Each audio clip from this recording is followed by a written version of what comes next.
foydali maslahat o'rgataymi? Bunda yuringlar.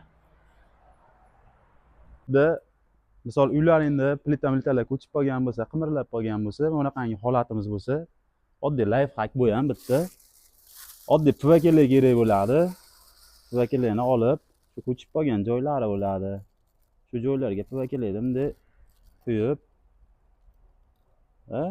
choklari ochilib qolgan bo'lsa, mabodo mana shu holatiga mana shu PVKlarni qo'yamiz, quyib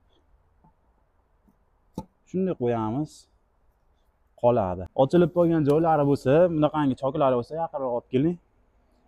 Bunaqangi choklari ochilib qolgan bo'lsa, oddiy bitta 20 lik shpris kerak bo'ladi. Shprisda mana choklariga quyib, ustidan qum supurib olsalar, shu yana uzoq yillar xizmat qilishda davom etaveradi bemalol.